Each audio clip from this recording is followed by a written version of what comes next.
Praise Lord. എല്ലാവർക്കും നമസ്കാരം. എല്ലാവർക്കും happy new year to everyone. കുറച്ച് ബിസി ആയിപ്പോയി, അതുകൊണ്ട് വീഡിയോസ് ഒന്നും അപ്ലോഡ് ചെയ്യാൻ പറ്റിയില്ല. ക്രിസ്മസ് ആയിട്ടും ന്യൂ ഇയർ ആയിട്ടും ഞങ്ങൾക്ക് പ്രെയറൊക്കെ ഉണ്ടായിരുന്നു, അതുകൊണ്ട് കുറച്ച് ബിസി ആയിപ്പോയി. അതുകൊണ്ടാണ് പുതിയ വീഡിയോസ് ഒന്നും അപ്ലോഡ് ചെയ്യാഞ്ഞത്. അതുകൊണ്ട് നിങ്ങൾക്ക് എല്ലാവർക്കും ഇഷ്ടപ്പെടുന്ന ഒരു സിമ്പിളായിട്ടുള്ള ഒരു റെസിപ്പിയുമായിട്ടാണ് ഞാനിപ്പോൾ വന്നിരിക്കുന്നത്. സോ നമുക്ക് അതിലോട്ട് വേഗം തന്നെ പോകാം. എല്ലാവരും ന്യൂ ഇയർ ആയിട്ട് ഹാപ്പി ആയിരിക്കുമെന്ന് വിശ്വസിക്കുന്നു. സോ എല്ലാവർക്കും ഇഷ്ടപ്പെടുന്ന വളരെ സിമ്പിളായിട്ടുള്ള ഒരു ഫ്രൂട്ട് കസ്റ്റേർഡാണ് ഞാനിന്ന് ഉണ്ടാക്കാനായിട്ട് പോകുന്നത്. അപ്പോൾ മെയിനായിട്ട് നമുക്ക് എന്തൊക്കെയാണ് കുക്കിംഗ് ഇൻഗ്രീഡിയൻസ് വേഗം പറയാം.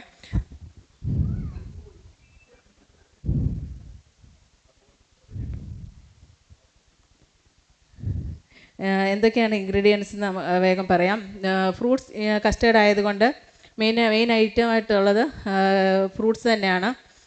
ഗലാത്യർ 5:22 മുതൽ 23 വരെ പറയുന്ന 9 ടൈം ഫ്രൂട്ട്സാണ് നമ്മൾ ഇവിടെ ഉപയോഗിക്കുന്നത്.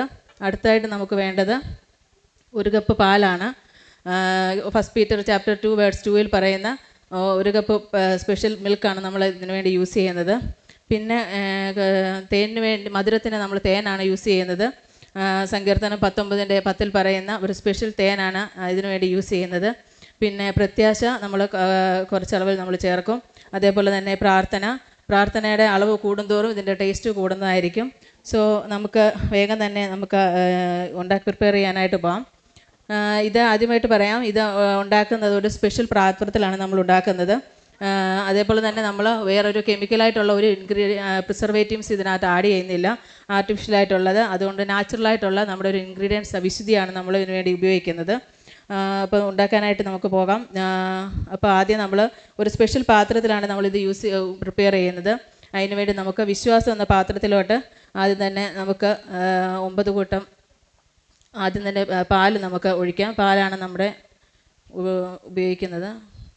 ആദ്യം നമുക്ക് 1 കപ്പ് പാല് നമ്മൾ ഫസ്റ്റ് വിശ്വാസം എന്ന പാത്രത്തിലോട്ട് നമുക്ക് ഒഴിച്ചു.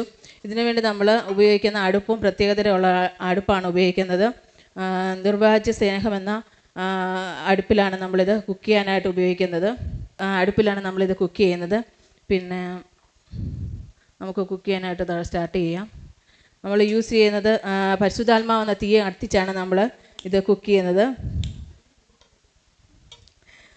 അത് നമുക്ക് പാല് തിളപ്പിച്ച ശേഷം നമുക്ക് അടുത്തായിട്ട് നമ്മുടെ ഇൻഗ്രീഡിയൻസ് ആഡ് ചെയ്യാം. പഴങ്ങൾ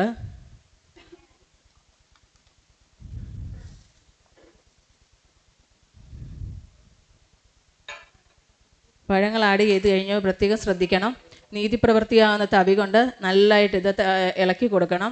കാരണം വേറൊന്നുമല്ല, പാപത്തിൻ്റെതായ ജഡത്തിൻ്റെ പ്രലോഭനങ്ങൾ വന്ന് ഇത് അടുക്കി പിടിച്ച് കേടായി പോകാൻ സാധ്യതയുണ്ട്. അതുകൊണ്ട് നീതിപ്രവൃത്തിയാവുന്ന തവി കൊണ്ട് നന്നായിട്ട് ഇളക്കി കൊടുത്തുകൊണ്ടിരിക്കണം. അപ്പം ഇതിൻ്റെ കൂട്ടത്തിൽ തന്നെ നമ്മുടെ പ്രാർത്ഥനയാകുന്ന ഈ ഇൻഗ്രീഡിയൻസ് നമുക്ക് കുറച്ച് ചേർത്ത് കൊടുക്കാം. നമ്മൾ പറഞ്ഞായിരുന്നു, പ്രാർത്ഥന ചേർക്കും തോറും ഇതിൻ്റെ ടേസ്റ്റ് കൂടിക്കൊണ്ടിരിക്കും. സോ പ്രാർത്ഥനയാകുന്ന ഇൻഗ്രീഡിയൻസ് നമുക്ക് ഇടയ്ക്കിടയ്ക്ക് ചേർത്ത് കൊടുത്തുകൊണ്ടിരിക്കണം. അതേപോലെ തന്നെ ഇപ്പോൾ പഴങ്ങളൊക്കെ ഏകദേശം പാകമായിട്ടുണ്ട്. നമുക്ക് ലാസ്റ്റ് ഇൻഗ്രീഡിയൻസായ പ്രത്യാശ നമുക്ക് ആഡ് ചെയ്തിട്ട് മേമ്പൊടിയായിട്ട് ആഡ് ചെയ്തിട്ട് നമുക്കത് വാങ്ങി വെക്കാം.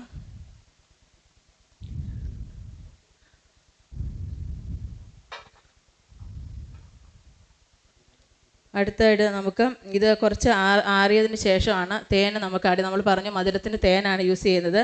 സോ ചൂടോടുകൂടി തേന് ഒഴിക്കാൻ പാടില്ല. അതുകൊണ്ട് കുറച്ച് ആറിയതിന് ശേഷം നമുക്ക് തേൻ ഒഴിക്കാം. ഇനി നമ്മളിത് ചെയ്യാൻ പോകുന്നത് തണുക്കാനായിട്ട് വെക്കാൻ പോവാണ്. അപ്പം നന്മയാകുന്ന പാത്രത്തിൻ്റെ അടുപ്പ് ഉപയോഗിച്ച് നമ്മളിത് അടച്ചു വെച്ചതിന് ശേഷം ജീവിതമാകുന്ന ഫ്രിഡ്ജിൽ ഇത് സൂക്ഷിച്ച് വെക്കണം. അപ്പോൾ ആവശ്യം ഉള്ളപ്പോൾ നമുക്ക് ഇതെടുത്തിട്ട് കട്ട് ചെയ്ത് ഉപയോഗിക്കാവുന്നതാണ്. കട്ട് ചെയ്യാനായിട്ട് നമുക്ക് സ്പെഷ്യലായിട്ടുള്ളൊരു നൈഫാണ് നമ്മൾ ഉപയോഗിക്കുന്നത്. വചനമാകുന്ന നൈഫ് നമ്മൾ ഉപയോഗിച്ചുകൊണ്ട് ഇത് കട്ട് ചെയ്ത് നമ്മൾ ഉപയോഗിക്കും. ഇതിൻ്റെ ഒരു ഗുണമെന്ന് പറഞ്ഞാൽ, ഈ ഒരു ഡിഷിൻ്റെ ഗുണമെന്ന് പറഞ്ഞു കഴിഞ്ഞാൽ, ഇത് നമുക്ക് ആത്മീയമായിട്ടുണ്ടാകുന്ന നമ്മുടെ എല്ലാ മടുപ്പും നമ്മുടെ ഉന്മേഷക്കുറവും എല്ലാം മാറ്റി നമുക്കൊരു പ്രസരിപ്പുണ്ടാകുകയും നമ്മുടെ മുഖത്തിന് കാന്തി വരുവാനൊക്കെ ഇത് സഹായിക്കും.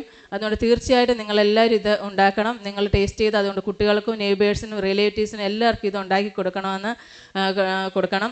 അതേപോലെ തന്നെ നിങ്ങൾ ടേസ്റ്റ് ചെയ്ത് നിങ്ങൾക്ക് റെസിപ്പി ഇഷ്ടമായെങ്കിൽ നിങ്ങൾക്ക് മറ്റുള്ളവർക്ക് അത് ഷെയർ ചെയ്ത് കൊടുക്കുകയും വേണം. അവരിത് പ്രിപ്പയർ ചെയ്തിട്ട് അനുഗ്രഹം പ്രാപിക്കുവാനായിട്ട്. അതേപോലെ തന്നെ നിങ്ങൾക്ക് ഈ റെസിപ്പീസ് എല്ലാം ഇഷ്ടപ്പെടുവാണെങ്കിൽ പ്രത്യേകിച്ച് കമൻറ്റ് ബോക്സിൽ നിങ്ങൾ കമൻറ്റ് ഇടേണ്ടതാണ്. അതുകൊണ്ട് എല്ലാവർക്കും ഈ സിമ്പിളായിട്ടുള്ള റെസിപ്പി ഇഷ്ടപ്പെടുമെന്ന് വിചാരിക്കുന്നു. So God bless you all. Thank you.